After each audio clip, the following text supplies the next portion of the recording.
All right. Well, we said we were going to talk about the prospects live today. And here we are. I don't really know how to feel, Willie, right now about baseball, but we said we were going to do this. And here we are. I don't really have a whole lot to go on except for all the discourse that is happening today. Yeah, as you and I were sharing ill will for Rob Manfred, hopefully he gets this done and maybe the owners will be displeased with him and remove him. Can we all hope and pray?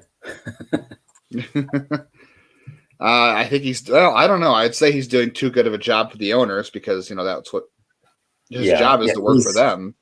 He's accomplishing what they want. So he takes the black eye for it, but you have 30 owners there, and I'm sure not all of them would agree to this. Some of them would probably like it to be a lot less that the players end up getting regardless, but I think with labor talks, I think there's always incremental gains. It's been a frustrating process for all of us that love baseball, though. I know I've been detached more this off season than really in a long time, to be honest with you. I think having the write-ups to do has kept me interested in the game, but it's definitely damaged my interest as far as Major League Baseball in general goes. Yeah, I'm with you there. I saw a lot of people this morning tweeting just how upset they were.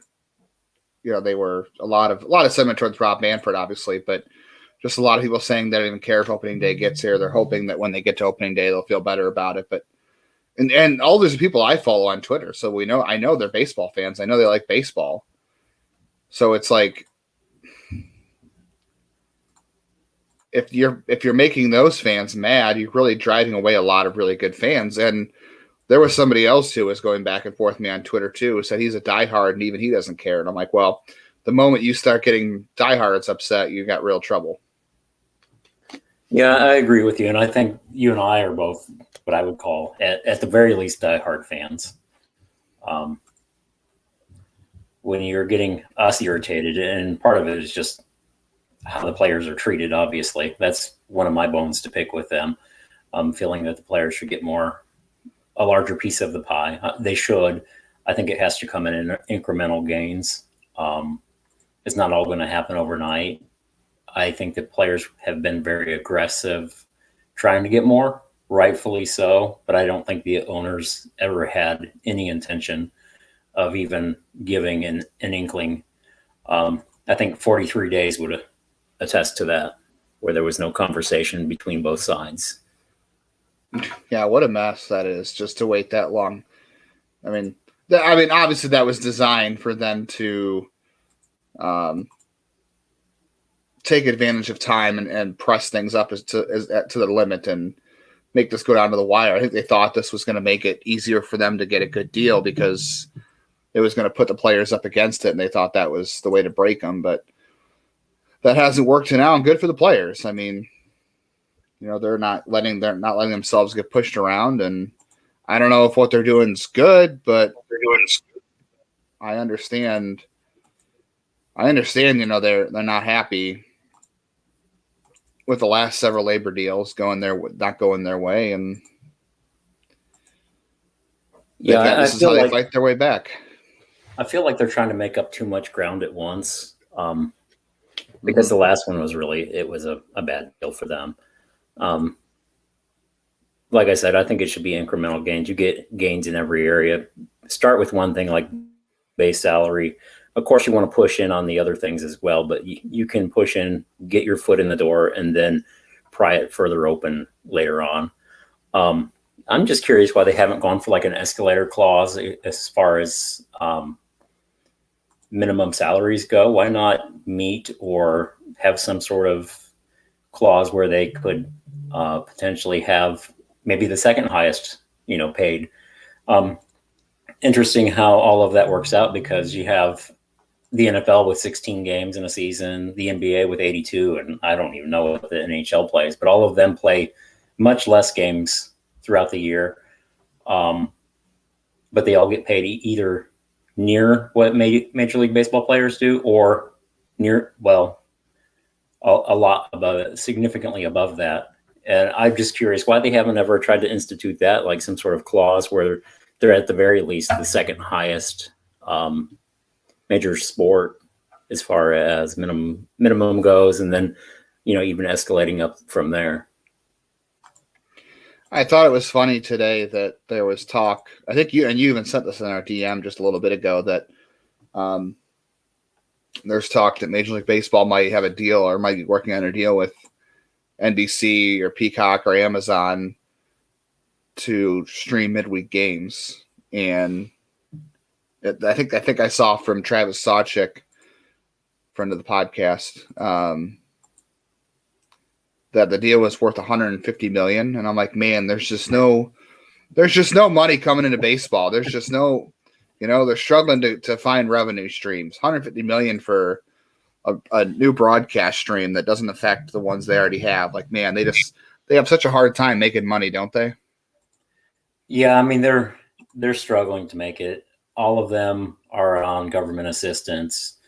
I'm not knocking anyone who is being sarcastic, but it's Major League Baseball is definitely struggling with money.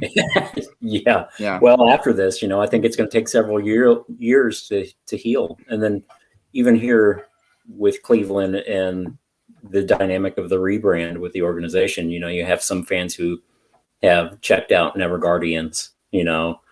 I think some of them will come back. Some of them probably were never baseball fans to begin with. As much as I love the Indians, I'll like them if they're the Guardians or if they're, I don't know, if they name the team something else stupid, like the Beluga Whales or something like that. I'll still like them even if it doesn't make any sense. What a bad time for a rebrand, right? Like this could be any more worse time for them. Yeah, and I had alluded to that before all of this really took place, is that Cleveland really needed to generate that excitement before the season. And now all they've done is just dump a bucket of cold water on everybody. Let's go jump in Lake Erie right now, I mean, that's essentially what they've done to Cleveland fans. It's so bad. I can't believe it. It's We can take Rob with us. I don't know if he knows how to swim. He's swimming in something right now. The baseball's swimming in cash. He's not swimming in the lake. I don't know. Yeah, I can't believe what bad timing this all was for a rebrand for them. They've had zero chances to add any excitement. I mean, I remember that week before the deadline for the negotiation or the lockout or the CBA, I should say, expiring. It was just a free agent frenzy, and not really many trades went down, but it was a lot of free agency. It's just like that seemed like such an exciting week or two for baseball, and I was like, man, this must be what it feels like to be an NBA fan, where the clock hits midnight on the non-tampering period and things are so exciting and players get signed right away for big money. And then it was all done, and then we haven't heard anything since. And there has not been a good day for news in baseball since probably before that, right? Since the lockout. So Hall of Fame. So today is that the last good thing? No, because that's even surrounded by a ton of discourse. How could you call that good? Yeah, I don't even pay attention to the Hall of Fame. That's neither here nor there for me, So I mean, no, but this has been 83 days for the lockout now. I think the last time that baseball had a good day was 84 days ago. Legitimately, it's pretty bad. When 84 days, all the news has been terrible. So Cleveland's perspective, I'm wearing, bro, home run pitch, Jose Ramirez t-shirt, nice. And this season may be the last one in Cleveland because of this.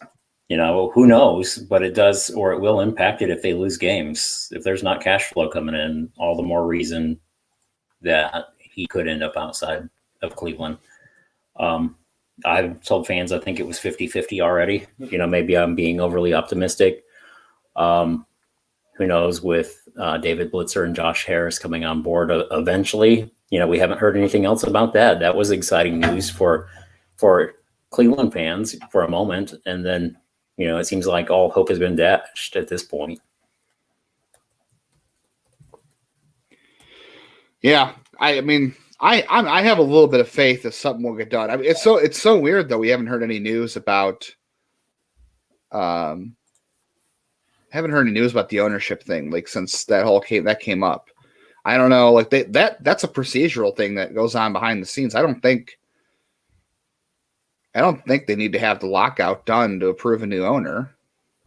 Yeah, that one's neither here nor there. So they could have done that within the confines of the lockout because it doesn't affect the players.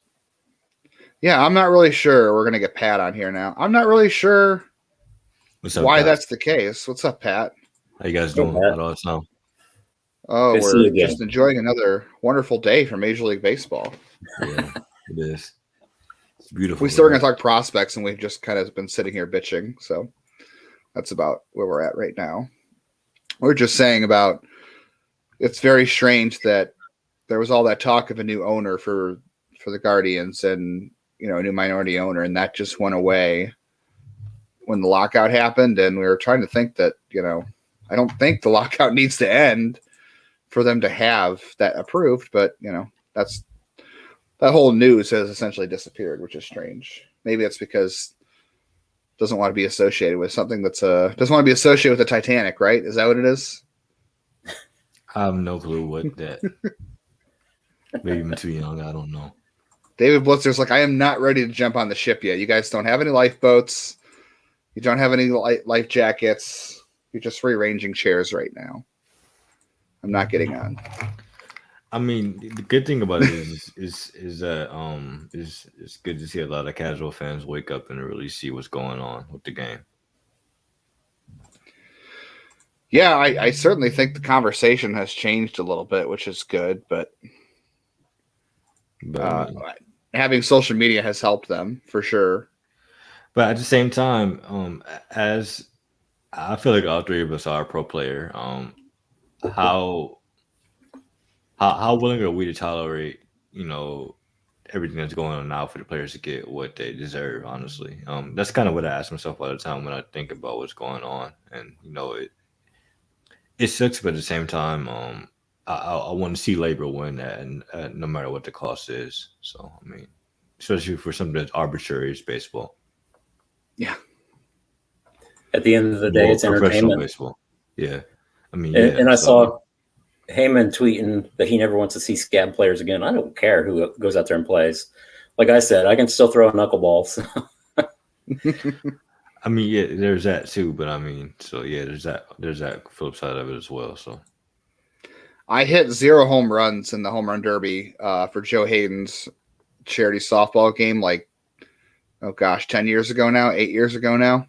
I hit 0 home runs, so no one's coming to see me play. I'll just say that.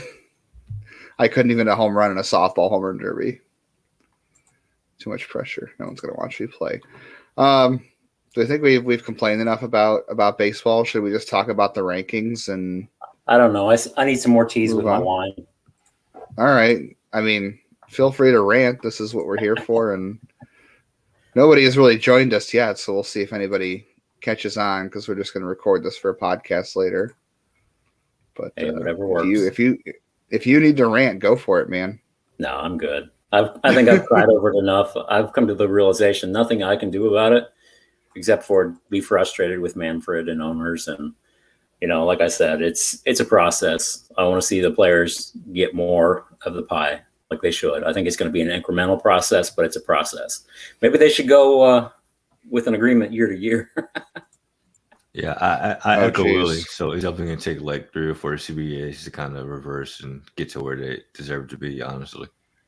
So that is the only thing about this is that, not that I'm saying the players aren't entitled to more than what they've been getting the last several years, because the last several CBA, the team that's been negotiating on behalf of the players has accepted less than they should have. This is why we're here. But my only gripe with them is probably that, I think Will, you said this earlier, is that they might have to realize they're not going to be able to get as much back in one bargaining cycle as they would like to. So they do have to, and I'm sure they realize that. I'm sure they're being told that you're not going to be able to take the entire pie back right now. This is going to be a multi-cycle situation, and they definitely position themselves in that way to me as well. Yep, I think they'll figure that out. But you're not gonna. And I would really hammer down on the minimum salary. That's the one thing, if I were them, focus on that. You have the whole player group. In the reverse of that, if I'm the owners, I'm going to offer that, but not offer anything else. I'm going to offer minimum salary because that's where you save a ton of money. If you're pumping out $100 million on these Super 2 guys and making more guys Super 2, you're going to pay out a lot more money. So I would ante up and I would meet them where they're at or close to it, and then not go anywhere else with them.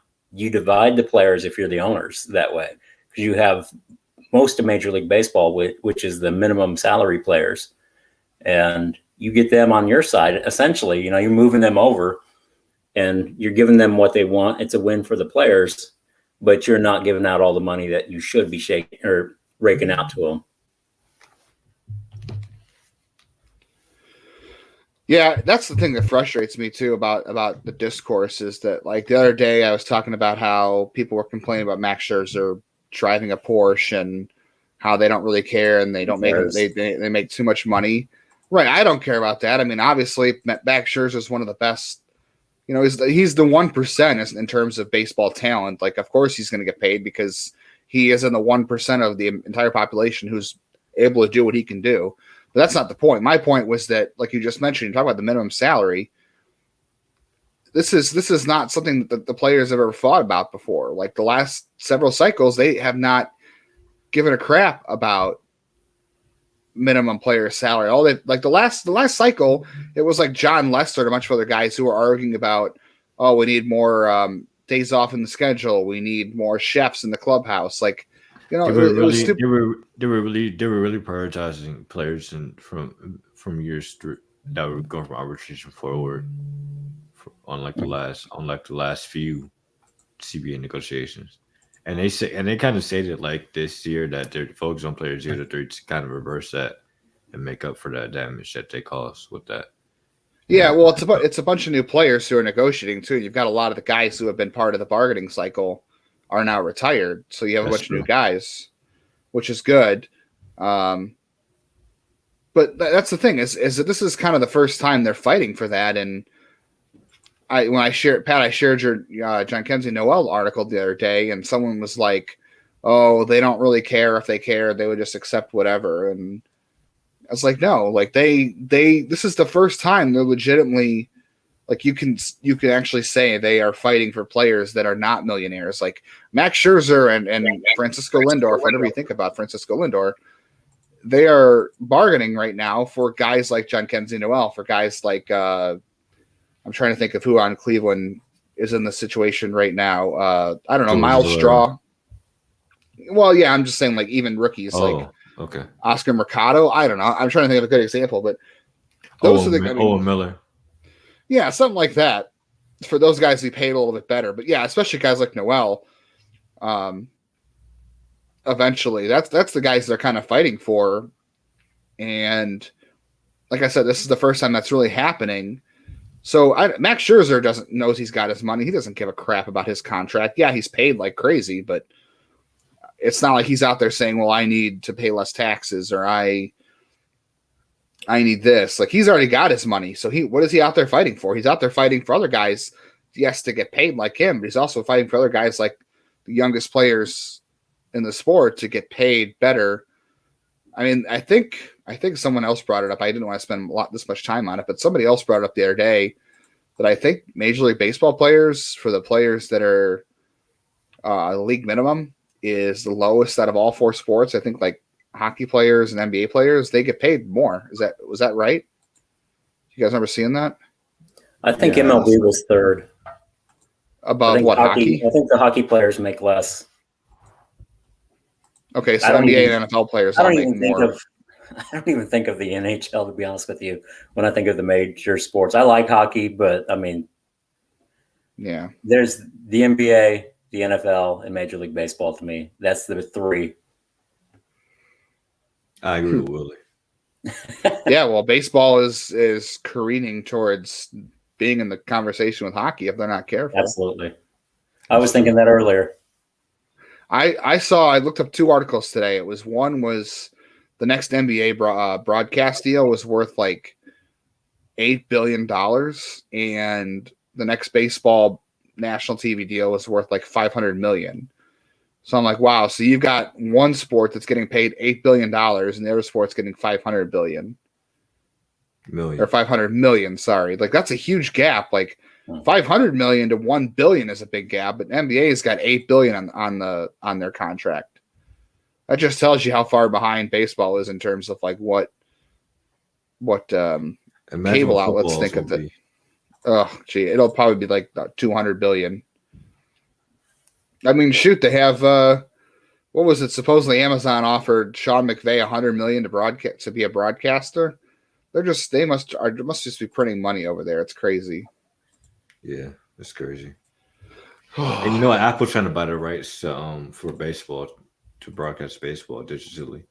And that'll be interesting to see because they're trying to get into the market for sports and stuff like that, just with how much money is in it. And one thing for me is there is a market for baseball, but it will have to involve a lot of experimentation and things like that with them trying to reach out to and get the younger crowds and stuff like that, and also digitally with the streaming and stuff like that. And they will also probably have to get rid of blackouts in order to do that too, correct?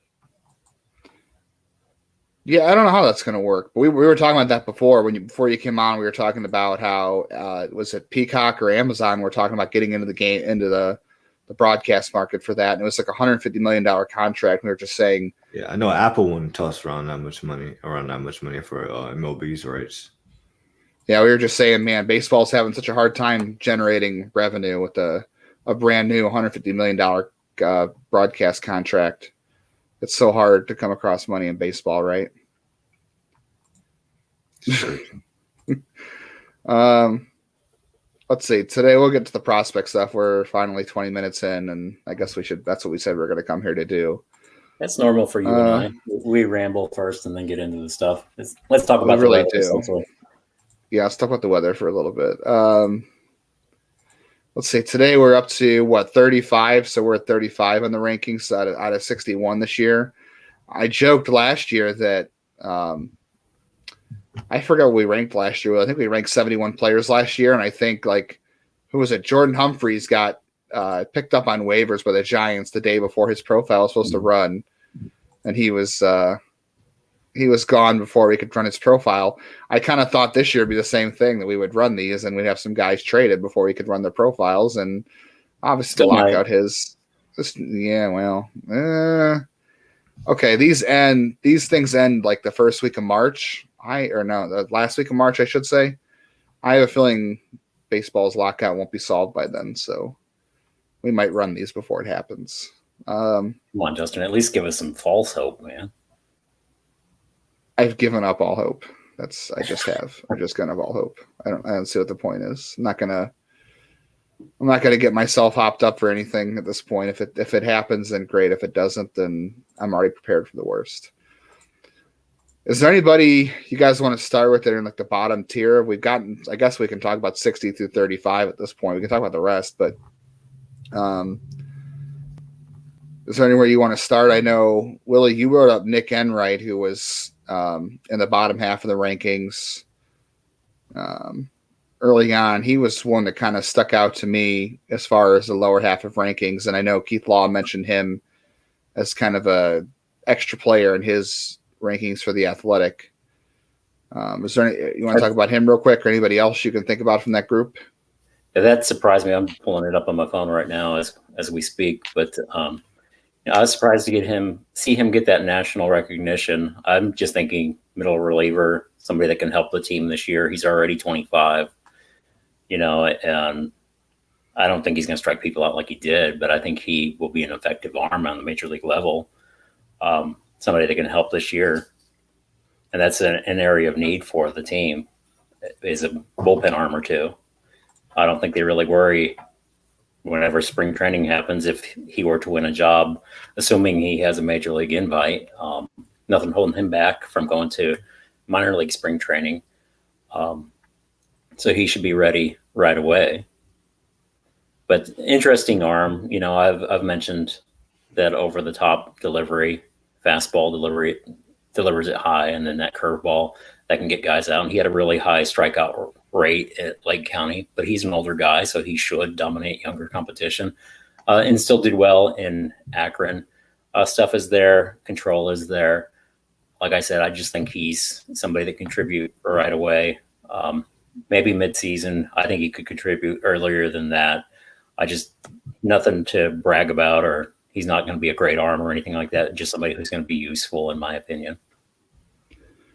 Hey, be careful what you talk about Nick Enright, because he is right now the most read prospect profile on our site. His family has been very supportive of everything that's been written about him.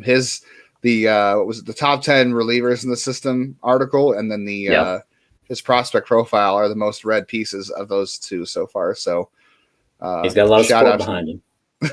Yeah, shout out to the Enright family. They love him and they like when we write about him. Like I said, I think he's going to be a good major leaguer. I don't think he's going to be an all-star or anything like that, but he's going to be somebody that contributes at the major league level. That's when you're saying a guy's going to contribute at the major league level, you're already one of the best players in the world. Consider it like that. Pat, you and I both had a chance to see a lot of these guys in the bottom half. So we saw Joe Naranjo last year, Victor Nova, Christian Cairo, Mason Hickman, Reynel Delgado, Jerson Ramirez, Jonathan Rodriguez. Any of these names kind of really pop out for you that people should pay attention to, even though they're in the bottom half of the rankings? For me, I would say Jerson Ramirez is one. As a relief arm, fastball slider guy. He can get up to like 97, and he had a pretty decent slide piece, but he got hurt late in the year. And he was rumored as like a Rule 5 potential Rule 5 pick, just because of the potential he had, and him being in the Cleveland system, and them kind of having to spike and be able to develop relief arms, but that didn't happen. So he's back in the system. He's a guy that kind of stood out to me just from the eye test, from looking at him.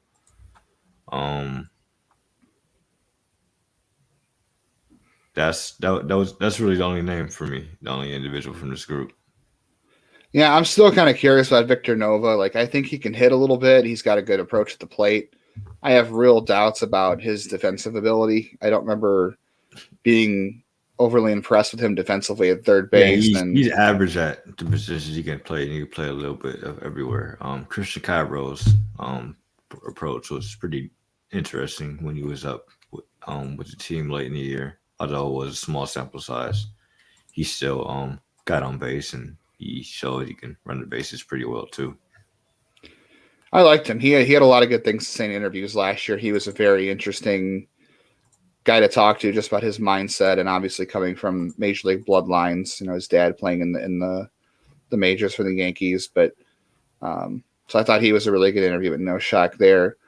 Yeah, Jerson Ramirez, as you mentioned, I think for sure has a major league future. I just don't know if it's here. I don't know how soon. Jonathan Rodriguez is the other guy that still strikes me as interesting too, and I feel like he's been in the system forever. And Willie, maybe you can correct me if I'm wrong, and Pat, you might even know. I'm pretty sure he was a switch hitter at one point. Now he is just a right-handed hitter. If I remember correctly, yeah, I think he was early on and then dropped that a year or two ago. Now he's just right-handed. He did that during the season. Was that this year? Yes. Oh. I know when he was drafted, I could have sworn I said it was a switch hitter. So he's not anymore, but he had a nice winter playing winter ball. I know he had a bunch of outfield assists. He had a couple home runs. He had an interesting year. I still think there's a lot of tools there that he can turn into something. I just don't know. Yeah, he was a 7-year development guy to me because he came into the organization so long. It was just going to take a longer path for him. But he was a 17-year-old, and also I think the youngest player coming into the draft. I'll throw out a couple more names. Jack Leftwich, as we kind of ascend the rankings here, was drafted from Florida last year, I think in the 7th round. fireman there for the Gators, closed, started, came in middle relief. He did whatever that he needed to do for the team. Complete team player, can throw mid-90s, touches higher, has a slider and a changeup. Potential that he starts, I doubt it. I think because he's already 22, 23, should fast-track bullpen arm, in my opinion. That's what I would do with him, but I think these Gators arms haven't been developed very well. So there's that. And then I mentioned Alex Call. I think Alex Call can play any of the spots on either a platoon or backup basis. I don't think he's an everyday player, but there's a little bit of pop in the bat. Less than I thought that there would be, to be honest with you, from what I'd heard of him. I watched several games of him and didn't really pop the way that I thought he would. Does have good speed and can play good defense. So I did like Call. I know you like Cleveland seems to like their Florida pitchers. I don't know if they just saw a group of guys that had some easy development left that Florida couldn't unlock or what, but 3 Florida pitchers last year in the draft, and I'm interested in all of them. I mean, Mace, he's further up the rankings, but he looks interesting. And then there's, like you said, Leftwich, and then Franco Alamon, who was not on the list. Yeah, I'm really curious about him. Looks like Pat had to run off for a second. Yeah, I'm interested to see where Leftwich starts this year. I feel like Leftwich starts at Lake County. That's what I'm guessing at probably the bullpen. So I'll be surprised if they bring him in as a starter when you drafted so many starters last season. And what do you do with guys that started in Lynchburg last year? I mean, maybe Josh Wolf and Bronny Munoz repeat. Aaron Davenport went out to Lynchburg last year too, and then you have other guys from this draft: Doug Nikhazy, Gavin Williams, Tommy Mace, who you mentioned. There's Rodney Boone, Will Dion, Ryan Webb, who's going to be coming back from injury. Injury. He needs some energy.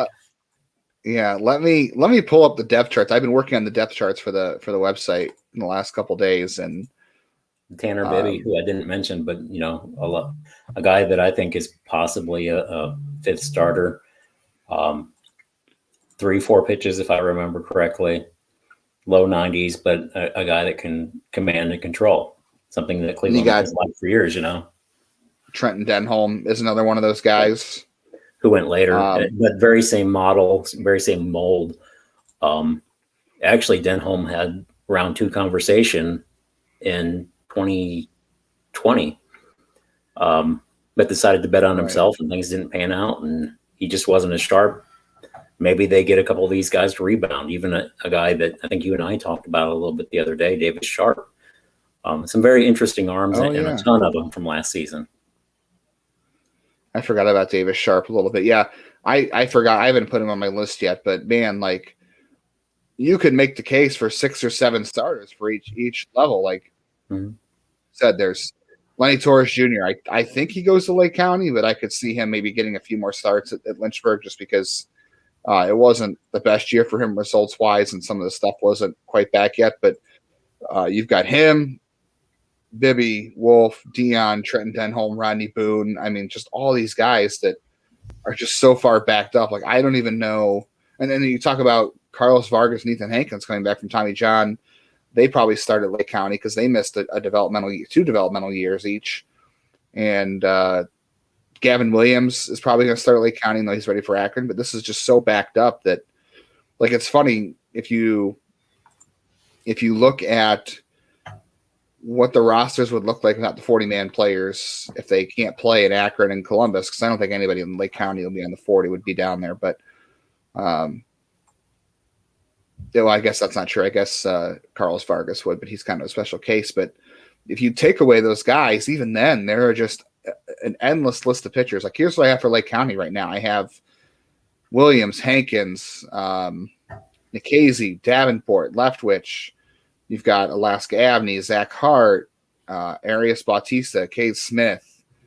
You've got Brian Eichhorn coming back. Like, I know these aren't all the greatest names. Zach Petway, who was in the draft, Jake Miller, Tyler Thornton, all guys they haven't even mentioned are just where do they all go?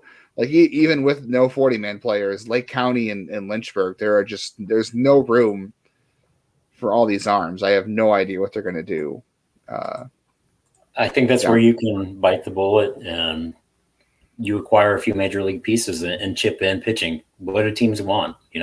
Pitching is an asset. And I've always said, when in doubt, go with pitching or just pile on the pitching, So I think that's the thing that they've done is they pile on pitching. They don't sign or emphasize pitching in the international market for the last several years anyways. They have not put any large expenditures in pitching prospects, just guys that kind of lotto tickets, with very few exceptions, like a Carlos Vargas several years ago at this point. Tanash Thomas. And Thomas was a third baseman that they converted to a pitcher.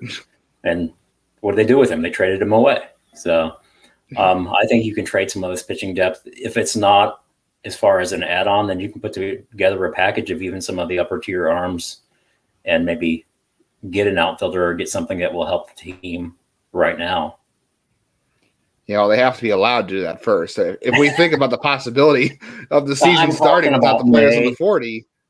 Well, maybe in May or June or July when spring training starts. Yeah. Boy, that's going to be an interesting time in baseball. Pat's back with us. Speaking of Tanash Thomas, Pat, I know you have your interview out there with him that you did for the podcast over at Pitcher List. That was a good one. So if you guys haven't checked that out, you definitely want to go listen to that. Thank you. I appreciate it. Yeah. Tanash is a real cool guy. Really interesting, intelligent. It's funny. He told me a story about when he was first starting. When he first started realizing he was good, he was talking to his dad because his dad played in the pros in the Bahamas, and his dad told him, "You're gonna be a pitcher when you go to the pros." And he's like, "No, I'm not. I'm gonna play shortstop." And he's pitching. I can't believe that Pittsburgh left him off the 40 this past winter. That was kind of a surprise. Everyone thought he was a given. Maybe they knew something we didn't because, I guess when there is some sort of end to all of this, I don't think there will be a Rule 5 pick, so it's not going to hurt them. They can add him next offseason, Who knows? True. Man, the dice. And if I remember, Thomas is only maybe 21 still. He's 22. He's 22. He's a year younger than me. Gotcha. But flamethrower. You're too young, Pat. You're too young. Yeah, you're too young to be on this broadcast. Yeah, he was born in 99. I was born in 98. So yeah. All right. Just remind me I need to go to bed early tonight. I gotta go get my drink, Pat. I'll be right back. We didn't move on to the next 10, Pat, when you jumped off. We were talking about Jack Leftwich, but moving up that list now that we haven't seen Junior San Quentin yet, but there's still a lot of guys in that list that weren't in Lake County last year. We did see Hunter Gaddis, who is at 39. We've seen Jose Fermin for a couple of years, Mike Caprice, Will Brennan, Diane Frias, who I think had a fantastic winter in Columbia. I'm really interested to see where he starts this year. We talked about Alex Call. Anybody from this group that stands out to you that, again, I'm just going to keep going around and asking, is there anybody here that you are especially looking at this year or think fans should keep an eye on?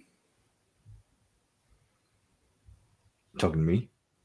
Yeah. You're the only Pat here. Wait, I'm sorry. I kind of lost the train. I apologize.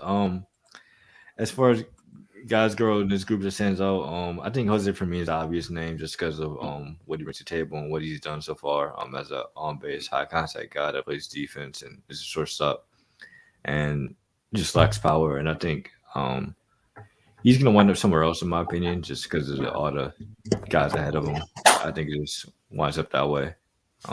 Cleveland has always been organization that's kind of churned out talent to other teams as well, whether it be infielders for the last decade or so, whether it be a whole bunch of outfielders they got to produce in the 90s and 2000s. So it's kind of just an example of that. So another name that kind of stands out to me is Alexei Fernandez. After he kind of had a rough start, he really kind of showed that he was a huge power bat for someone who was just a teenager. And it's kind of like one of these giant, like 6'4", 6'5" wonder kids that's trying to pop up in baseball now that can play up the middle position and stick there and also bring the power that a large slugger usually brings. I really want to watch Alexi Planez this year. I'm really excited for him. I know Pat just said he didn't have the greatest start to the year, and he finished the year a little bit better. But man, I don't know. Like Is from there June anybody in on, the he was system? really good, but yeah. Is there anybody in the system that has as many tools as he does? He had a hamate injury in 2019, which almost wiped out his season. Then 2020, missed that because of COVID, like all the other minor leaguers. So I mean, And he's he's a year and a half. Venezuelan, so he was second Venezuela. Yep. Yeah. So he didn't get the development time. When you look, and he missed essentially 2 years, and he did what he did last year, I think it's pretty impressive. Like I said, early last year, don't even look at the numbers for the first half of the season. I don't care about those. If you look at the second half and what players did the second half of the season, that's what I want to see and how they responded. I think after about a month, that's when he really kicked in. I think he slows down and ends up a corner outfielder with speed, power, and, there's some Will Benson to his game and Oscar Gonzalez to his game too. So, because he doesn't take a walk, but he was a little bit more selective than I thought he would be. Just knowing his reputation going in and then watching him and watching several games of him, he took more pitches than I thought he would. There was one game in particular, which I charted, and I think he got to like 9 or 10 pitches, which just shocked me, but he was fouling off and he was battling with the pitcher. Pitcher come back with, I think, 4 curveballs on him inside on his hands. And he ended up hitting one for like a double to the outfield, which impressed me that, he made the adjustment on the curveball. He was fouling them off before he finally did put it in play. Now, that's all good signs for a hitter. I hope it isn't coming an Oscar Gonzalez. And Gonzalez has obviously worked his way into prospect status, even if he's got kind of a low floor at this point. But I hope Planez doesn't come there because, like you said, there's some Will Benson in the game there. There's power. Yep. There's some speed. Tools. He might just be a big dude that can actually move. Maybe he's quicker than he is fast. Yeah, I hope he starts the year at Lake County. I'm excited to see him just because there is just so much to his game. It is a lot like Will Benson, I think. Okay. I just want to see that pan out. What were you gonna say, Pat? Yeah, I was gonna bring him another name. I want to see Joey Cantillo next year, but like you said, just another pitcher. Where do they put him and how do they kind of prioritize him and stuff like that in the fold? Tobias Myers too. They traded for him from Tampa Bay. Well, I think was he's from Tampa Bay, right? Yeah, that's where they got him from. He was drafted by was it the Astros that picked him? And then he went, no, that was Peyton Badfield. Somebody picked him first and they traded him to Tampa Bay, but that's where Cleveland got him from. Yeah, I have no idea whether he's going to be a starter reliever. Isaiah Green's really interesting. Yeah, he's another guy who should start at Lynchburg. Yeah, I wonder if Durango and Green both end up at Lynchburg because they both had a significant amount of at-bats in Arizona. Can you imagine that outfield? I mean, they're going to catch everything. That's got to be some of the most speed out there between those two. Yeah, they're going to get on base every time they steal everything. Yeah, and steal everything. It was really interesting to see them both kind of show the advanced base skills that they had and the contact skills. But it seems like a lot of the hitting in AZO is really advanced this year compared to years past. Another guy I really liked from this group in the 40s was Will Brennan too, and I don't want to say, we could talk about Kai Tom or not Kai Tom. Jeez, that was a bad one. Stephen Kwan in a little bit, but Will Brennan, I don't think he's going to have the same trajectory, but he added like a little more. He said early in the year he was working on getting his hips into his swing more. He didn't have much of a load in college. He was just an upper half hitter, so he didn't hit for any power. He said he was working on that last year, and he only slugged .410 for the year, but that's another guy who I love his approach to the plate. He can hit, he can draw a walk, he can run, he plays great. I thought he played great center field. I don't know what you thought of him in center field, Pat. I liked his arm. He was up to 93 as a pitcher in college, I think, but I loved all the skills and tools he had there. I think the only thing he's lacking is just some legitimate power. So maybe that makes him a a fourth outfielder, but I think he can play all three spots, and he has a good arm. And I think if he can, add a little bit of a load to his swing with his hips, and he can maybe, find a way to get 15 home runs, that's a guy that's really interesting. He's okay center fielder to me. I feel like he may not have the range to play center fielder at the major league level consistently in most outfields, just because the Lake County outfield is a little bit small. But he has the arm for it because he was up to 93 from the left side, which is nothing to sneeze at. So he has that, but he can definitely play a corner, and he's a really good route runner, and he can read the ball real well too. So. Yeah, if he just adds a little bit of power to his game, I think he becomes a really interesting prospect. And last year was kind of the first year he had sort of that lower half load into his swing. So I wonder what that does to him next year. Milan Tolentino was this past week in our rankings. Speaking of guys who are adding power, I'm loved his arm at shortstop last year. I love the defense. I know we'd like that in high school, Willie, but that's another guy who is added some strength to his frame, and I kind of wonder if there's going to be some untapped pop in his swing now too. And he's got natural lift in it, the way that he has that uppercut in his swing. So he was popping stuff up in the air. Another guy that watched a lot of pitches.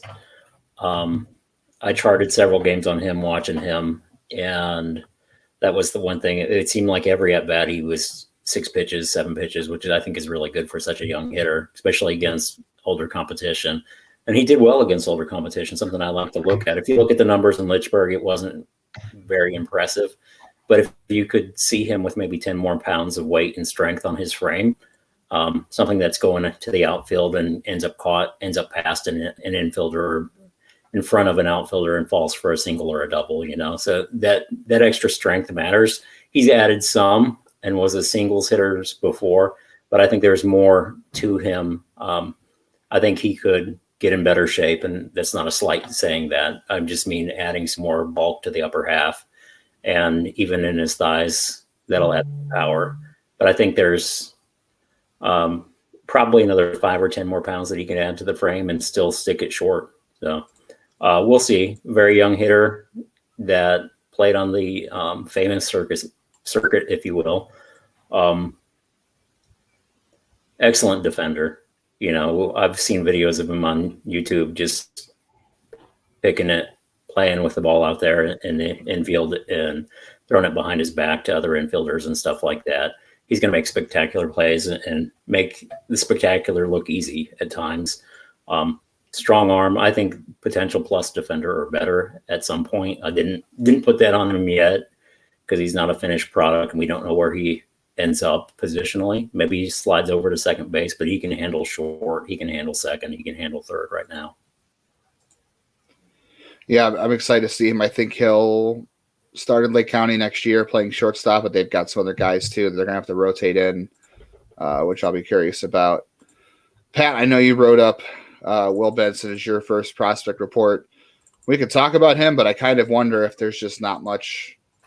It's kind of more to say. There really isn't. Everybody kind of knows who he is and what he does at this point. It's just whether will he make it work or not. Yeah, I'm rooting for the guy. He's, we talked about Planez being a lot like him, but Will Benson as a person's really cool. And if he ever puts the bat on the ball enough to play in the majors, I think you could see some special things. I know a lot of people. There were some people kind of making comments on Twitter saying it was another first round bust, and I think that Will Benson will play in the major leagues at some point. I don't know if it's going to be as good as a first round pick is going to be, but I mean, to me, if you make it to the majors, I don't think you're a bust. That's where my kind of line is. I don't know how you can be. If you make it past, he was really good at Double-A this year. If you could do that, I don't think you're a bust. Playing in the major leagues is hard. Playing in Double-A is hard. I don't think people realize that Double-A and Triple-A are really equivalent to other foreign leagues in a sense. Yeah. Yeah, I think saying he's a bust is unfair. I agree with you. When he was drafted, he was always a 7-year development guy because the bat was behind. So in theory, or the way I look at him, he should be 25 when he debuts, which is the major league average. But your guy with a power arm and brings a ton of power and speed, even as big as he is, way too early to judge still. He's not a finished product. That he's at AAA, that's good. It might take him a year, 2 years in Columbus. I think he's a potential platoon bat. Does he make it? I don't know. Maybe he ends up hitting 220, but he can mash a bunch of homers, play good defense, throw a lot of guys out with that arm that he has. So, there's a role for him if they're patient. Clubhouse guy too. Yep. And glue matters. He'll get on base. If he hits 220, he'll get on base. I mean, the approach is a little bit borderline passive. Yeah, I think that's an issue, but I also think he knows if he works a deep count, he can find a pitch that he can get his arms around on. So, I think he knows what pitches he can do damage with too. I think he's smart enough to know that. And, why offer a pitch that if he already has swing and miss issues, why take a pitch that he knows he can't destroy? So you might as well either walk. This is what baseball is. Either, strike out or you destroy a pitch, and better off just trying to see if you can create a walk instead of a strikeout. So I got a question for you both. Approach. Okay. Would you guys play Will Benson 81 games per year in center field at the major league level? I think it depends on who else your options are. Is that a cop out? No, that's fair. I think it depends. I think if Miles Straw's not there, you could. I didn't hear you. I put him in right field and take advantage of that arm. Yeah, I mean, I would put him in right field. I would put him I would do him like the George Springer thing. I think I would. I would split them between right and center. Just because. Yeah, I would say like 40 and 40. Fair. I mean, heck, the Guardians played Lonnie Chisenhall and Jordan Luplow in center field in the past. Yeah, defensively, it's not going to be worse. They really punted center field defense before. Yeah, I mean, Jason Kipnis started a playoff game out there, so yeah, it was just all in the name of offense. Left field. Hey, that worked out pretty good for them. He did. I think he got a hit, and I think he made a catch. So yeah, don't hate on Carlos Santana, future Guardians Hall of Famer. Hopefully, yeah, I think so. This whole group to me, this 30 through 20 group, is interesting. We just talked about Will Benson. I know Willie wants to talk about Ryan Webb. Ryan Webb, I was reading your report on Ryan Webb, Willie, and I'm reading it, and I'm like, this guy he's writing like it should be a 50, but the only thing we're discounting is the Tommy John effect. But everything else you wrote about him makes me think, man, Willie thinks this guy might be a top 20 prospect the way he wrote about him, but the only thing we're holding back is the Tommy John. Yeah, and I had him higher than anybody else. I was higher on him than Prospects Live. I was higher on him than MLB or Baseball America. So, even with that late first round smoke, I thought he was somebody that would do well.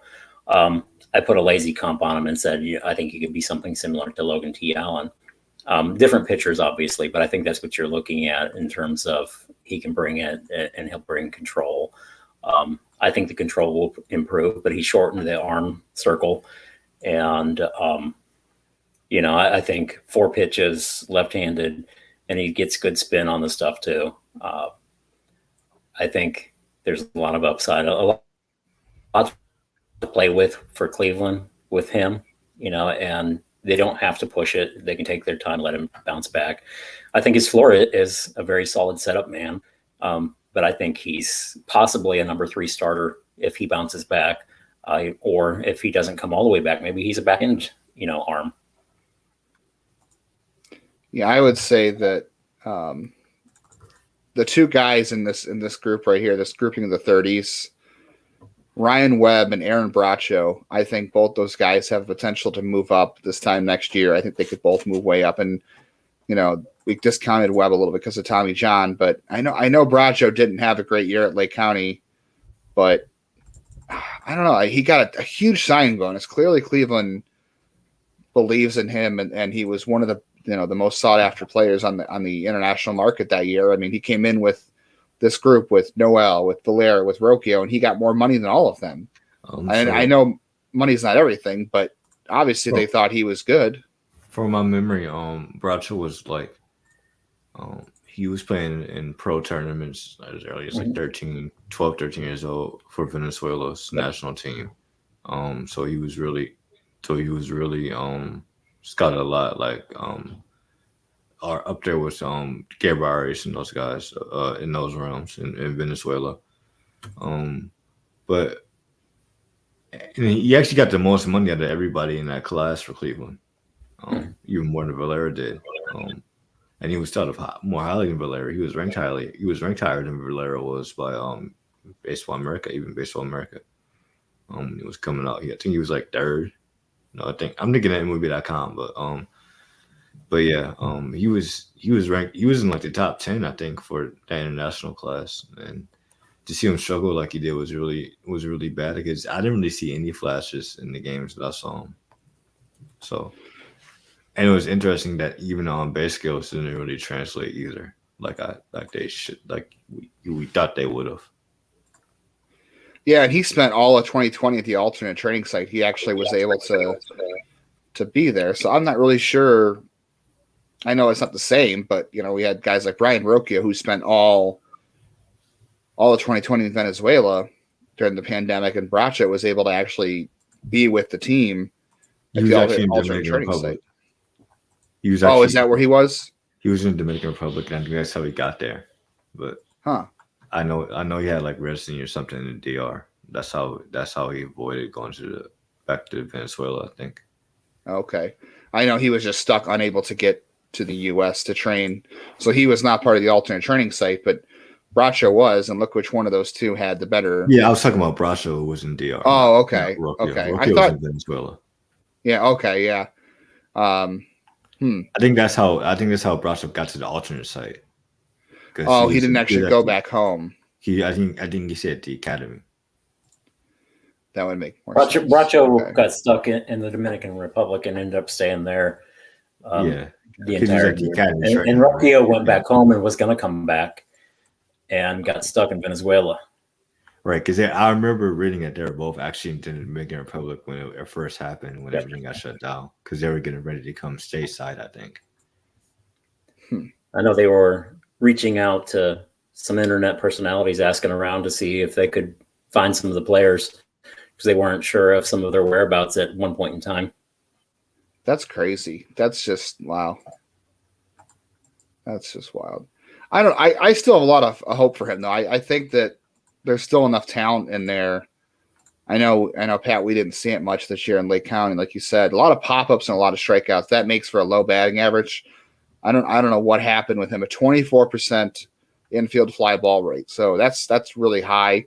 When you combine that with a 31% strikeout rate, that's a giant zero for your batting average, because pop-ups are not hits and strikeouts are not hits. But I don't know. I feel like there's too much in there to discount him. So I'm still banking on a return this year, a comeback for Aaron Bracho. And everybody was giving him praise from the AZR reports too, and the Moaning Valley stuff. Yeah, he was in 2019. He was pretty good. I mean, he hit the crap out of the ball in Arizona, and he only spent a couple games in Mahoning Valley, but he hit the ball very well there. And I was expecting him to be a lot better in Lake County, but I don't know. I'm not ready to throw in the towel on him at all there. Me either. Let's see who else in this group. We talked about Oscar Gonzalez earlier. Carson Tucker didn't play at all last year. That's crazy. Willie, I think you and I have exhausted the Carlos Vargas conversation for some time now. I'm ready for Carlos Vargas, the reliever, but I think we've exhausted that on enough podcasts at this point with how we feel about him in the future.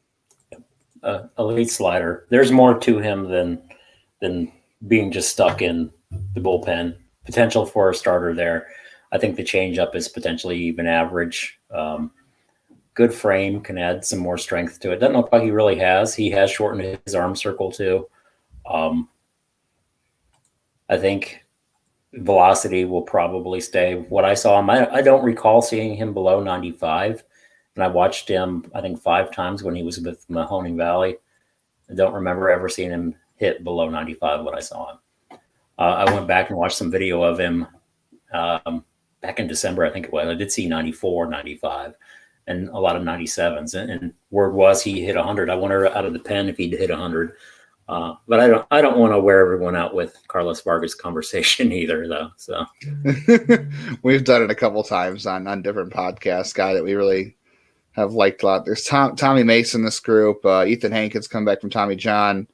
Pat, you mentioned Tobias Myers. I'm really interested to see where he goes. I'm trying to go through the depth charts and just see where he fits. Like even when the guys in the 40 are allowed to play, I have him as a starter in Columbus, but even that's close because that's taken a couple of guys out of the rotation.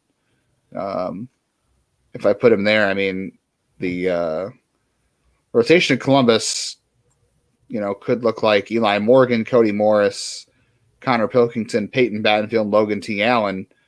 I don't know how you fit Myers in the rotation, and that's like I said, that's not even including Kirk McCarty, who was a starter last year. That's not including Adam Scott, who should start at AAA this year. I don't know where he fits. I'm definitely interested to see him, but I just don't know where he ends up on the depth chart, if he's a reliever or a starter. But I'm really excited to see what he does when they're allowed to play. Yeah, it's really interesting how stacked you could say the AAA rotation has been for Cleveland the last few years at certain points. I think the AAA rotations was better than some major league teams starting rotations. It really is. I mean, I think Willie, we've talked about this before. Would you take? I know the Orioles have John Means, but would you take Eli Morgan, Cody Morris, and Connor Pilkington and Peyton Badfield and Logan T. Allen over the Orioles rotation this year? Like, I would. Yes. I don't. I'm not even going to pause and look at the rest of what they have in Baltimore. I'm going to say yes. I don't care about John Means. He'll probably end up traded anyways if Baltimore's smart. They're a long way from competing. Might as well let's make the most of them. But I think highly of Cody Morris and Peyton Battenfield. And, I just think, what do you do with all of these arms? Except for either one or two of them helps Cleveland in the bullpen, or you include one or two of them in a deal, as I alluded to, or, maybe you trade some of the younger guys and you don't really have to worry about some of that backup. But I think teams are going to want guys in AAA.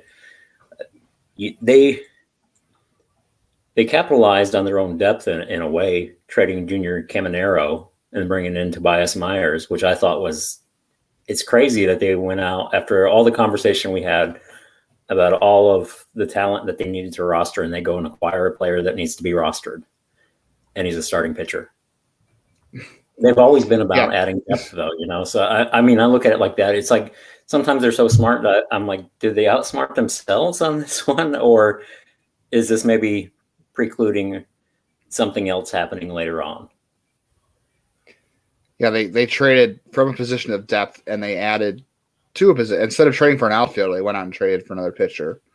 That's very bizarre. Double down on the pitching, like I said earlier, though. Bring in when you want pitching, double down. And if you have pitching, you can get anything you want, the way I look at it. I have to go back and look at how many pitchers are on our top 61, but I'm pretty sure we have more pitchers on here than any other spot in the system. There's a lot. And of course you had last year's draft class and frankly, what was it?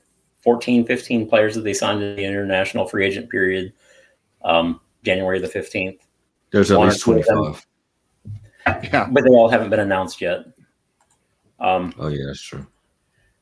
They've announced 2 pitchers out of the 15 or 16, whatever. I was talking about the total pitchers on our list. There's 20. Yeah, there's 25. There's at least 25. Yeah, it's wild that almost a third of our list is pitchers. That's just where the system's at. But yeah, none of the international class is adding pitchers. Yeah, this is all through the draft. And that's what I'm saying. You're going to see more. You're going to see more pitchers added in this coming draft, whenever the draft is. Who knows? Yeah, I can't believe that hasn't been decided on. That's another thing that's insane. We've gone through some of this group in the 20s here. We left off at Ethan Hankins. There's Nick Mikolajek, who I think could be up this year whenever they're allowed to play. Not on the 40, but if they have room for him at the end in the bullpen. There's all this stuff with what are they going to do with like Sam Henches and the other Logan Allen, because they're out of options. They got to throw them in the bullpen. And the rest of the bullpen's kind of filled out with Clase, Karinchak, Ghost, Sandlin, and Trevor Stephan. I keep forgetting about Trevor Stephan, to be honest, even though he had a good year last year. So did they. Yeah, so did they until the end of the year when they had nobody left to pitch, and they were throwing Alex Young every other game for some reason. Pat, you mentioned Joey Cantillo. He pitched like 3 games last year. That was such a bummer. I was super high on him when they traded for him, and he only threw 3 games last year for that core injury. But another guy who's not on the 40, I have no idea where he starts next year. I assume he's going to be a starter, but that Double-A rotation we're talking about, Joey Cantillo, if he's in the rotation at Double-A, he's with Daniel Espino, he's with Xavier Curry and Tanner Burns and Mason Hickman, and basically the entire Lake County pitching rotation last year. But then you've got a bunch of guys who also pitched for Akron a year ago that are still hanging around, like your Thomas Ponticelli's and a couple other guys that were in that rotation, Eli Lingos. But yeah, I'm interested to see what they do with Joey Cantillo this coming year. Doug Nikhazy, I don't know. What do we think? We think Lake County? Does he skip low A? Yes. They do the same thing they did with Logan T. Allen and Tanner Burns and Mason Hickman. I think you put Mace, Nikhazy, and Williams all in Lake County right away. Even Jack Leftwich. I think you could make the argument for Tanner Bibby. We know that they like Jake Miller, so I don't know if he'll get pushed out to Lake County or if he ends up in Lynchburg. But there's definitely going to be some guys piggybacking. The question is who's piggybacking? Yeah, I think we're going to see that all year this year from all those areas. Guys have to do that. And that doesn't even include, like you mentioned earlier, Josh Wolf and Lenny Torres. I mean, maybe they go back to Lynchburg for a couple of games, but I think they probably start at Lake County for the most part. And Lake County ends up with Gavin Williams. And like we said before, you have to find room for Hankins and Vargas to come back. And then there's Aaron Davenport. And I think Will Dion was a starter when I know he only threw a few games, but I think he was a starter. So is he a guy who is a starter? Is he a reliever? Like And what about Arias Bautista? He had a really good year in low A. Yeah, he did. Yeah, you have to give him a chance. Zach Hart, I think Zach Hart should be in the pen right now. He's already 24, 25 this year. Put him in the pen and let that curveball play. Yeah, he missed a ton of bats last year. There's Tanner Burns too going to Double-A that we didn't even talk about. Pat, did you see Tanner Burns after the elbow injury last year? Yes, I saw his first start. I thought that he was coming off an injury, but I really thought that the rest of the year after that, he just didn't look the same. Yeah. I hope he's healthy. He was down a little bit and stuff, but yeah, he wasn't the same.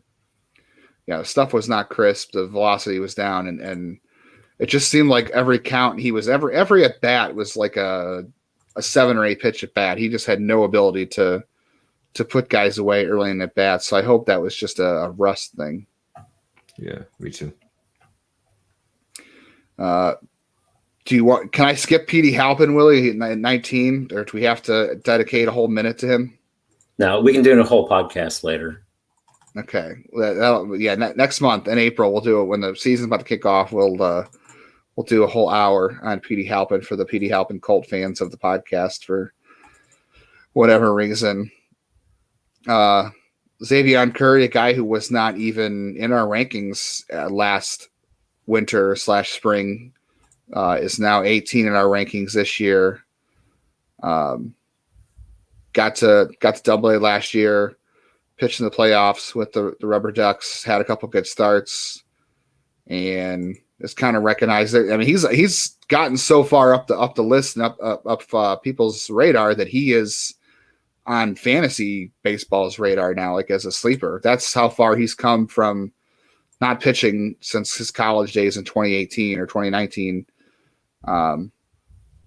to being, he was unranked and now he's on fantasy baseball radar. That's such a journey for Xavier Curry, and I'm curious to see where things take him if he's a starter, if he's a reliever.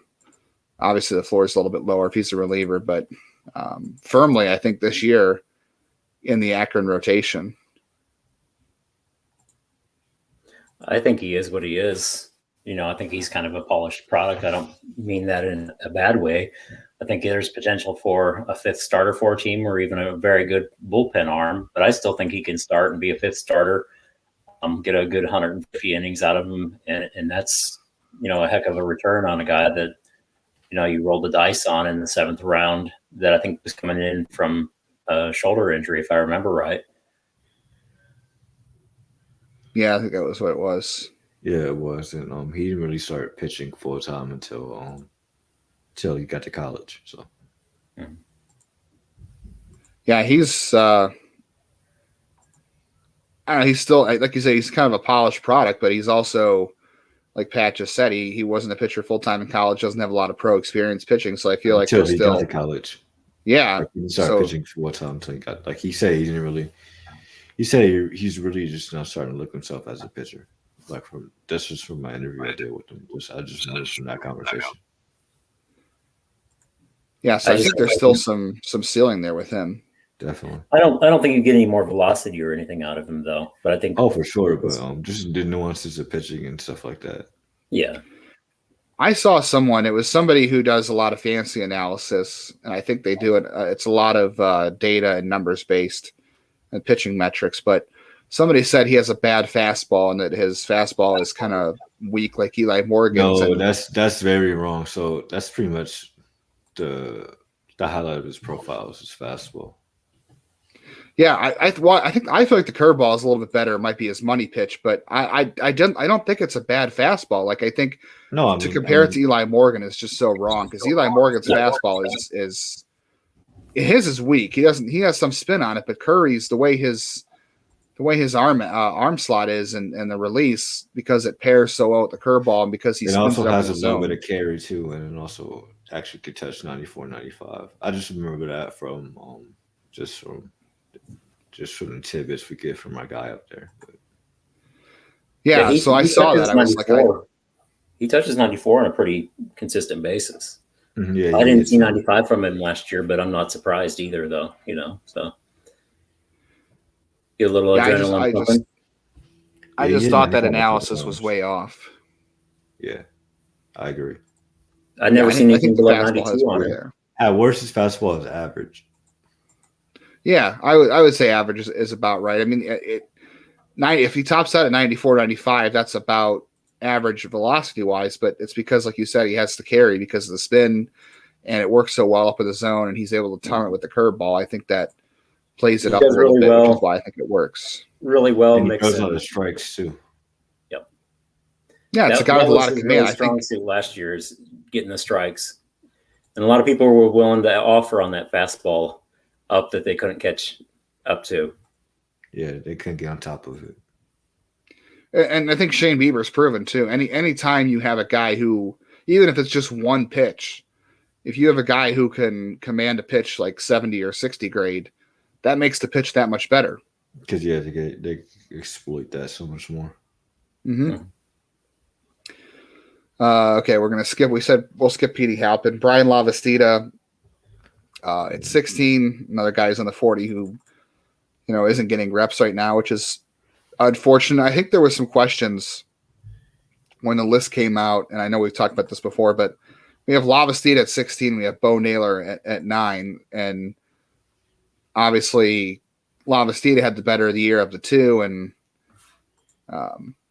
Lavastida's on the 40, even though Naylor's not eligible till next year. But my explanation is that I still have Naylor as an everyday starter catcher, and the defensive tools are better than Lavastida still, and I still think the bat's going to come around. I mean, his bat was good for his age and experience level at Lake County in 2019.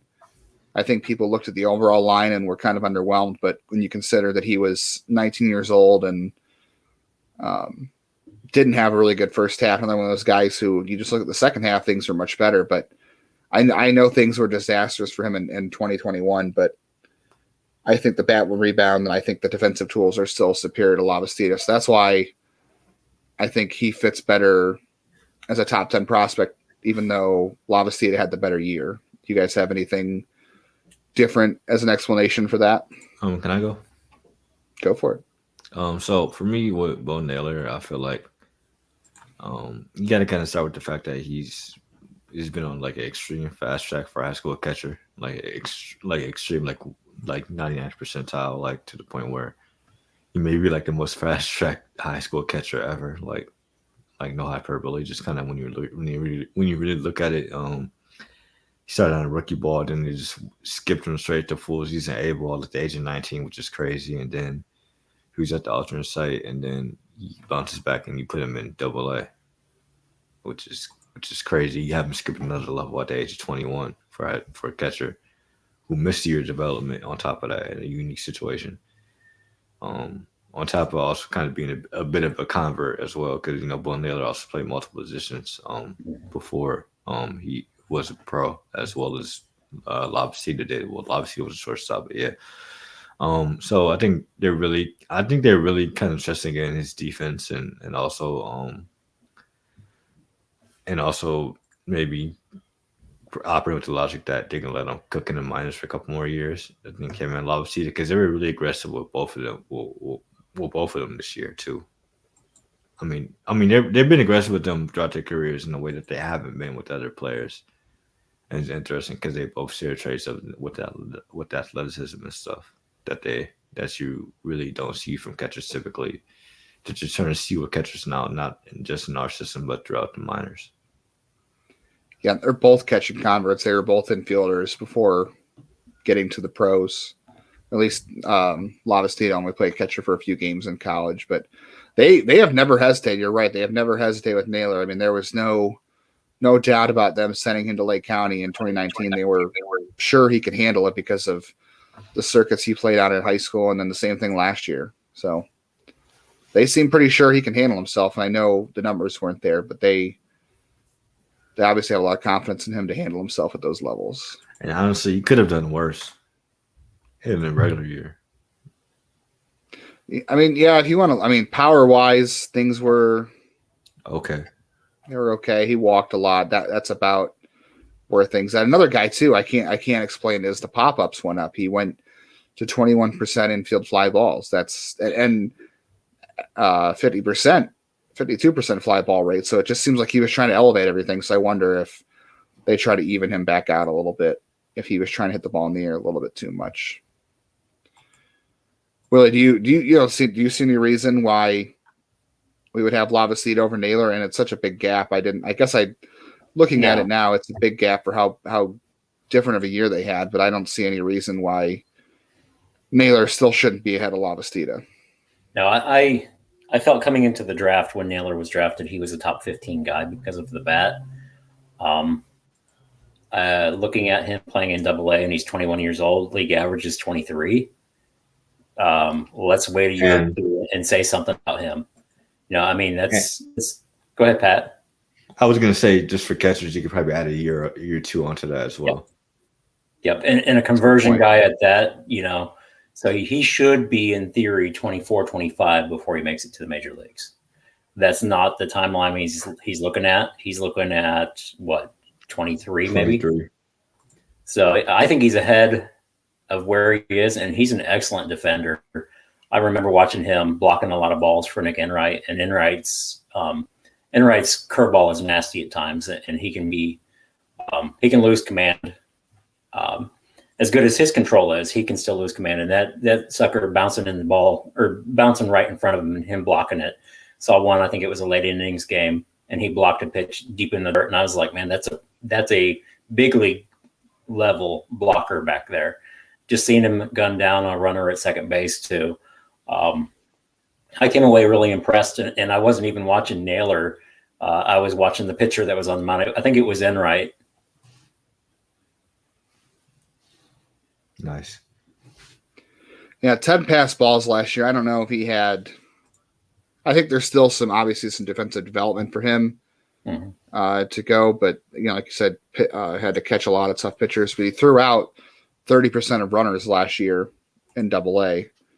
I would say 30%. At any level, throwing 30% of runners out is pretty good. Yeah, I've heard that Cleveland really likes his framings too, his framing ability too. Yeah, I haven't seen. I have to go back and look at the metrics on him. I know Lavastida graded out really well. From like what I heard from like people like from like word of mouth or search, like sources in front of Cleveland's front office say such and such. So that's where. Wouldn't surprise me. I would. Well, I mean, think of how many pitchers praised Lavastida's work this year in Lake County too.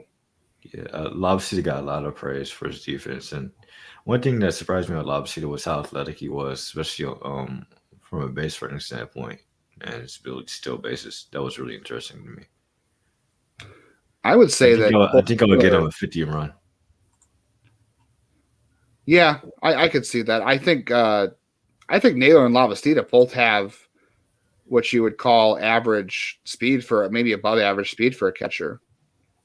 I think average for a catcher is above average, definitely. Yeah, I think it's average speed, 45 to 50 speed for both in general. That's an interesting dynamic to have in your two best catching prospects. Unfortunately, the only two catching prospects on our list this year. So that's a position I'm curious to see what they do with going forward. That's where they converted another guy to catcher, Jonathan Lopez. That's right. Lopez caught a couple games last year. There was somebody else too. I was looking, not that he's on the list, it matters, but Cesar Adraga. I was looking through some stats trying to find a way to build the depth charts, and Cesar Adraga also played catcher. I hadn't heard him before, but they're moving guys around. I think that's where the death of Andres Melendez really shows within the organization. As unfortunate as it is, I hate to move toward, let's talk about the baseball side of it, because it's a 20-year-old young man that lost his life. And there's a family that's still grieving that loss and teammates that are grieving that loss too. And he had a big impact on that org. It's weird watching Lynchburg and seeing him back there and knowing he's gone now and knowing that he potentially had a major league future too. Yeah, they really liked him. Yeah, that was tough to watch. I was watching some Gabriel Rodriguez highlights and, caught some with Melendez too. And I was like, man, it's strange to watch and definitely unfortunate. The defensive tools were definitely there for him and clearly had an impact on his teammates after what they said about him after he passed. Let's go the top 15. Richie Palacios. This was the hardest thing to do for me. Was like the top 20 was really hard. I think we could have gone a number of ways. I think Richie Palacios is underrated. Oh, for sure. We have him underrated, or you think just in general? A little bit of both, but mostly in general. Yeah, I mean, the fantasy side of things has really caught hold of him because of the OBP skills and the speed. I have trouble seeing where he fits on the infield, just with how loaded the infield is. That's true. He's going to have to make it work in the outfield, I think, just with the way the system's set up. But I think he can. I think he can play the outfield, and I think his bat will be enough to play out there. I think it just adds a little bit of an element to his game that he can play second base. I don't think he'll ever be able to play shortstop, but I just like Curry, I'm surprised at how well he came back. He didn't play all of 2019 basically, and then didn't play in 2020, and now he's on the 40-man roster. That's another guy who just took off really quick, and he tore it up at AAA and AA. Yeah, he really didn't have a lull in his game at any point. I mean, he was consistent throughout. He was getting on base, hitting a ton of doubles. He swiped some bases. He stole 20 bases this year. Was a solid defender, both second in the outfield. I mean, not the batting average is much these days, but 299 and 292 for a guy who is going to have to make his living getting on base. Hitting 299 and 292 is definitely going to help him with his walk rate. So the skills are there for sure.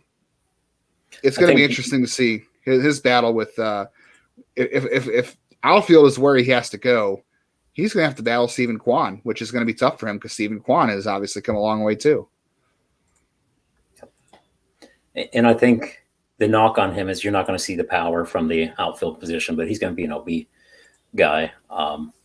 Has good speed. How does the arm look in the outfield? I don't know. I thought that he would be an offensive second baseman, but not in this organization. Unfortunately, really liked him coming into the draft, and unfortunate that he had the arm injury and then missed a year. But I mean, you wouldn't have known that he missed a game the way that he played this past year. Not at all. Which is crazy. I think Pat might be right, is that underrated because of that fact. I mean, he comes out at 7. I think he's a guy who, in what he did this year, he had 7 home runs and stole 20 bases. I think you're talking about a 10 homer, 20 steal guy who gets on base at a 330, 340, 350 clip. And that's after like we said, missing 2 years of action, comes back and does that.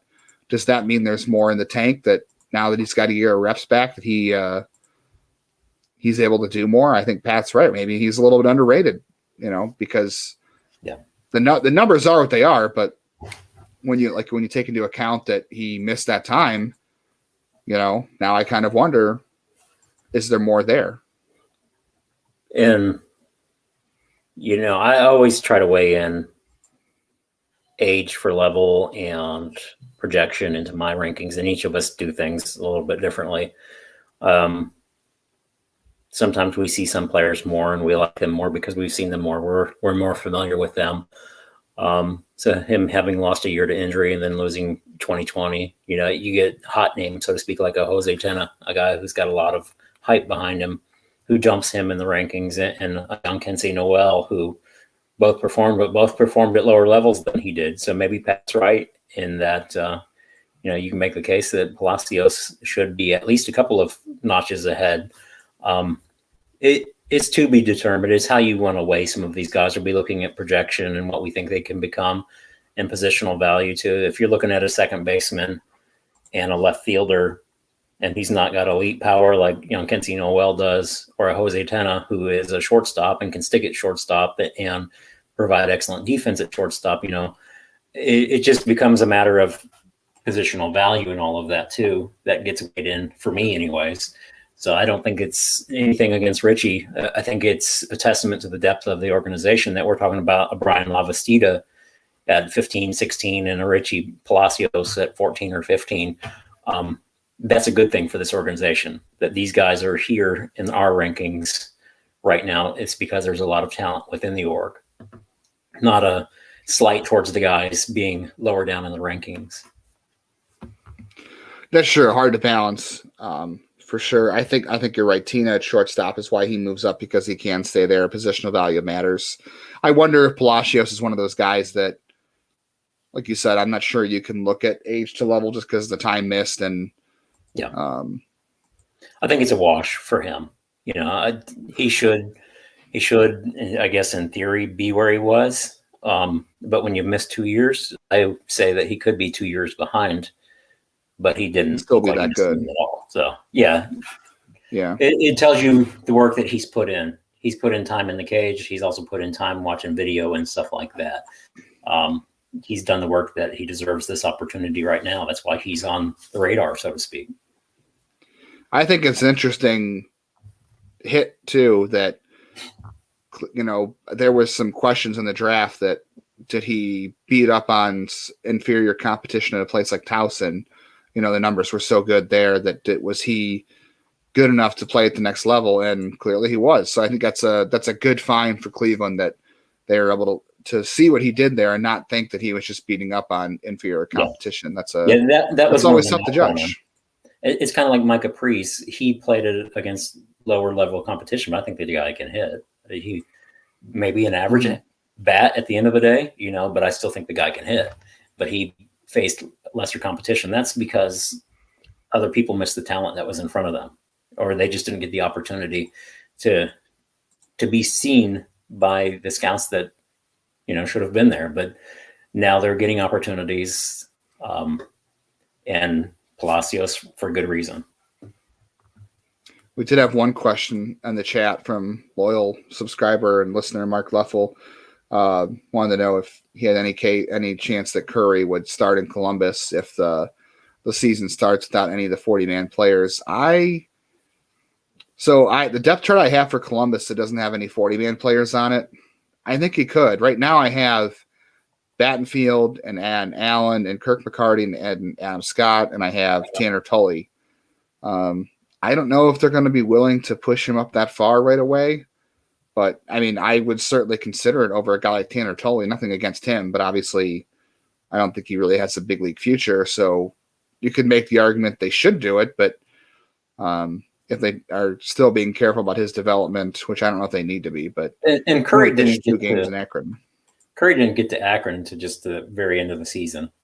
I think he did get a playoff game. Is that right? And then maybe 2 games at the end of the season, something like that. I think it was 1 regular season game, and I think it was a playoff game. Okay, I knew it was right at the last week or 2 of the season,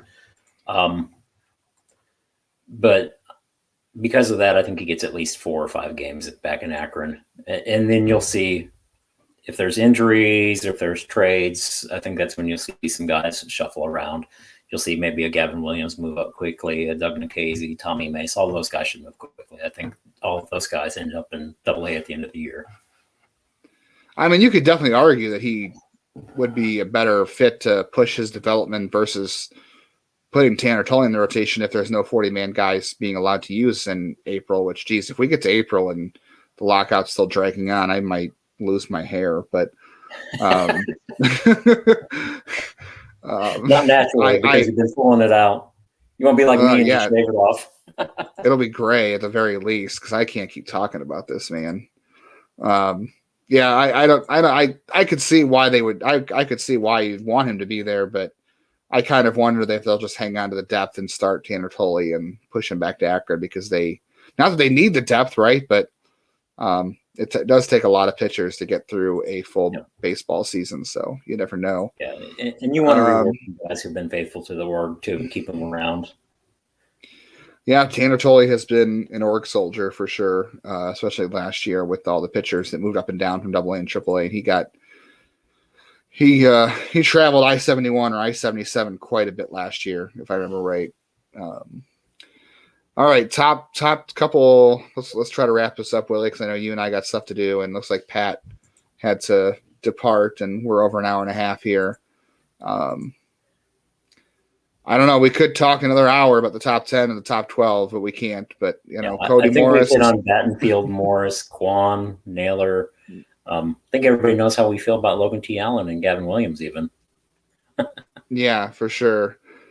We seem to be lower on Nolan Jones than some people. I think Keith Law dropped him quite a bit, but I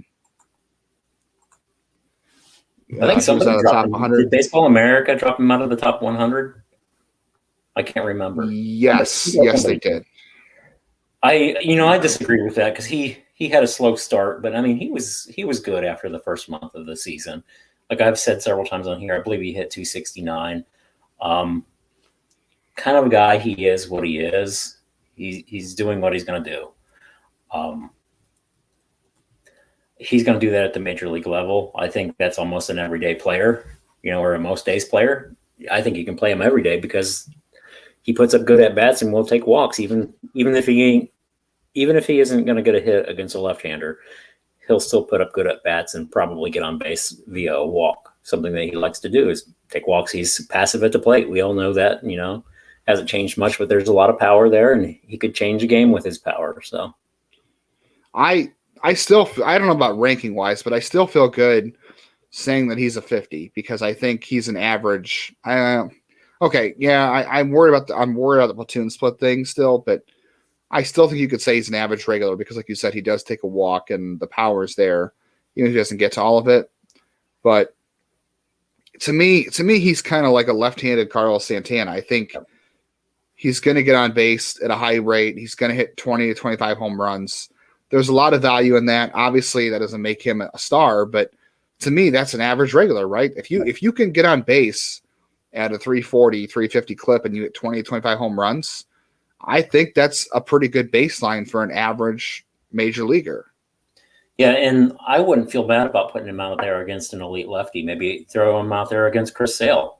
I don't expect him to get a hit. If he does, good. If he does, it might be a game-changing hit. I expect that he's going to put up good at-bats, wear pitchers down, get a lot of pitches, and probably get on base with a walk. It's something that he does. Which is exactly what Carlos Santana did. Exactly. He doesn't have the power that Santana does, or I don't think he'll get to the power that Santana did, but I think very similar type of guy. You're right. Yeah, I think and we've talked about this before, there's some prospect fatigue with that too. He's been around for so long. He's only 23. But it just feels like he's been around so long. He's been at the top 5 for so long. Why hasn't he ascended by now? Is kind of the sense of it. Because player development. Well, player development's just not linear. How many times do we have to say that? It's an ongoing mantra. Tyler Freeman was number 1 for us last year. I think the shoulder surgery and the, I don't say lack of power, but just the fact that I think that I would say this, if it wasn't for the surgery, I would still argue that he'd be in the top 2, and 4 is not a big drop, but I think him being at 4 to me says more about the leaps that Rocchio and Espino and Valera took versus what Freeman didn't do. I still think Freeman's a really good prospect. I think he's also an average regular, but I just think that the reason he's passed up is the surgery, and on those 3 guys I just talked about, how far they came this year too. I think that's why. Yeah, I agree. Yeah, Rocchio going to be a special player. I think so. Franchise cornerstone for me. yeah, that's right. Number 1 overall pick in the first ever GBI prospect draft. I'll have to go back and see how that turns out this year whenever he's allowed to play. But even in a couple of years, it'd be interesting to see how some of those players do. Yeah. Espino at number 2. We'll be looking at next year's draft, though. That's true. That's true, because we'll be taking him again because he won't get to play all year. Yep. Unfortunately. Valera not number 1 for a lot of other. Let's see. Keith Law had Rocchio number 1.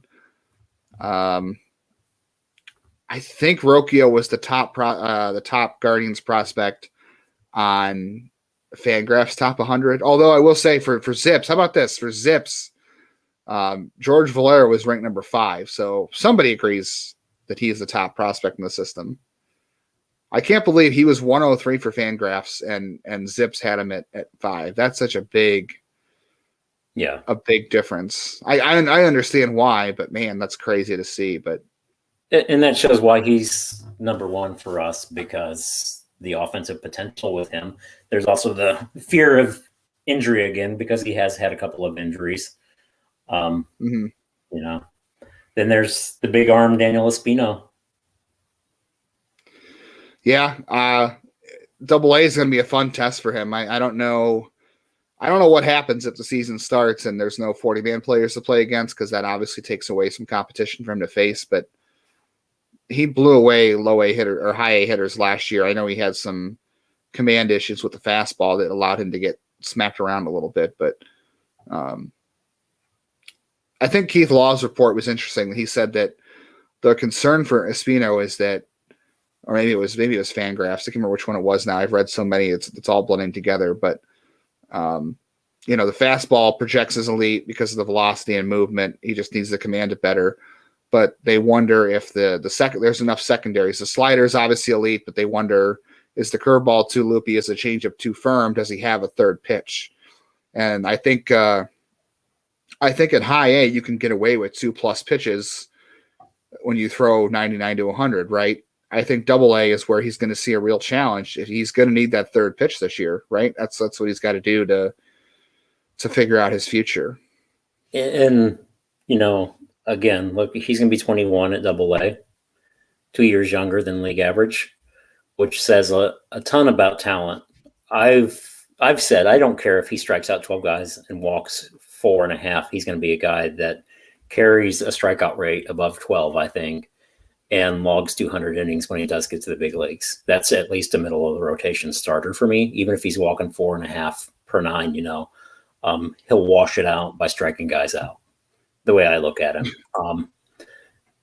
The thing is that there's potential for more. Let's say he gets the walk rate to 3. That's still higher than some people want. That's about league average, to be honest with you, though. If he gets the league average on his walks, and he's striking guys out at a rate at 12, 14, 15%, at an elite rate, we won't be having this conversation. It'll be, well, is he our future number 1 starter or what? The ceiling's still very high. Yeah, that's what I'm getting at. If he ends up a number 3 starter, I don't think he's a bullpen arm. I don't believe that at all.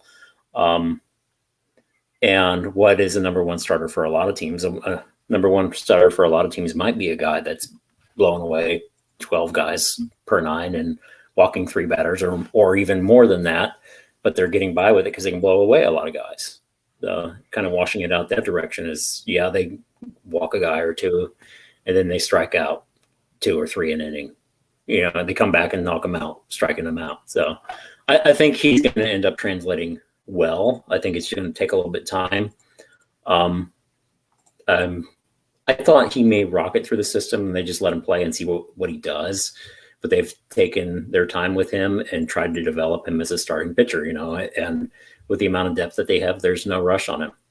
Put him in there, see what he does. Let him develop and let him respond. Yeah, if he ends up being if he ends up being a reliever, that's going to be one wicked reliever. Because imagine how hard he would throw out of the bullpen. I would not want to face him. Yeah, he would be throwing as hard as Ben Joyce right now, throwing 102, 103. I don't doubt that at all. He'd be blowing people away. Then you have an elite closer, probably. Yeah, more than likely, and then that's someone who could move fast, but for sure. All right, well. That's the list. We didn't talk about everybody. We talked about, a good handful. We got a question from Mark Leffel. I'd have to say the last time we did a live was for the 40-man roster thing. People really enjoyed that, and it was a good back and forth between us and some listeners and other knowledgeable people. It was just you, me, and Pat tonight, and then Mark's question, and it was a little bit later tonight. I feel like we'll wrap it up the way we started. I think I almost said the pandemic. That's weird. The lockout has really hurt interest. Like, I feel like we did this in November before the lockout, and we had the 40-man stuff, and everyone loved it. And now the lockout's happening, and we're talking about this, and a little bit less interest. So I think that it's really showing in these kind of things that the lockout has really hurt interest. It's unfortunate we don't make our living doing this. Yes, we're so good at it. We would be hurting if we were because of the lockout. But you're right. I think the lockout has definitely weighed on the average fan, but also, people like us, like we said at the beginning of the show. At the end of the day, I want to see the players paid and treated fairly. It starts with the guys who are breaking in, but also the minor leaguers who are unspoken for or not spoken for at the table, so to speak. Let's hope and pray and continue to press. I think there was a lot of positive changes, and there's more positive changes coming with the housing and stuff for minor leaguers. There's still more progress that needs to be made for the minor league players. There's still more progress that needs to be made for the major league players. Let's not lose sight that at the end of the day, these are great athletes, and we get an opportunity to see them for a season of their lives and our lives too. And that's a gift to each of us, I think. I definitely agree. I want baseball back, but I am willing. You and I have talked about it. We've watched a lot. I've watched more college baseball the first 2 weeks of the season than I had maybe in the last 2 years. Although 2020 doesn't count because there was barely any college baseball. But I don't want to end on a sour note, but I see a lot of minor league teams saying, "Oh, like, come support minor league baseball." Yes, do that because a lot of people work in minor league baseball. But let's remember that those guys are exploited too. That they're the ones who don't have bargaining rights. That no one's fighting for them, and they have to play under less than satisfactory conditions for less than satisfactory pay with no way to fight it. So I'm torn between support minor league baseball and these guys are only playing because they're exploited. So rock in a hard place, but we talked about prospects here. What's that? I said, but college baseball is great. I think you're learning how fun college baseball can be. And how you can kind of expect the unexpected. Who expected Tommy White's big breakout? I mean, from a true freshman kid that, I said I thought he would go somewhere between the second and the fourth round last year if he was going to sign. I had him in my top 50, or I'm sorry, not top 50, top 150. The latter half of that closer to 150. I think I had him like 146 or 143 or something. But college baseball is fun, man. I think you're seeing that, and remember just the simplicity of the game and enjoy that. Take in some of these college games that are out there while Major League Baseball continues to do what they do. That's their loss, not ours. Yeah. Well, at least a lot of people have canceled their MLB TV subscriptions because the league had a statement saying we're not going to do auto renews tomorrow. We're going to pause that until the CBA gets worked out. I think that was a response. If there wasn't such a large response from people canceling it, they wouldn't have said anything. They would have just let it go on. So canceled mine. That's a good thing. Yeah, I canceled mine, and I won't bring it back this year. I'm busy enough watching minor league games, college stuff, and Guardians games. I'm not going to need to watch MLB TV. I'll watch whatever game I can get on MLB Network or ESPN if it's on. I'm not going to bring MLB TV back this year. Plain and simple. All right, man. You good? Anything else you want to add? Should we get out of here? That's it. I look forward to rounding out the rest of these write-ups, and hopefully by the time they're done, maybe we have a little bit of pro baseball. In the meantime, I'll enjoy some college baseball and taking in some old video of these prospects in the meantime. So, yeah, lots to watch, lots to look for. Check out GuardiansBaseballInsider.com every day for a new scouting report on your favorite Guardians prospect, some of which will be playing, some of which may not be. We'll see. Thanks for tuning in. Thanks to Pat for joining us earlier. Willie, thanks for taking the time to do this so late. We've gone for a while, and if you're listening, thank you.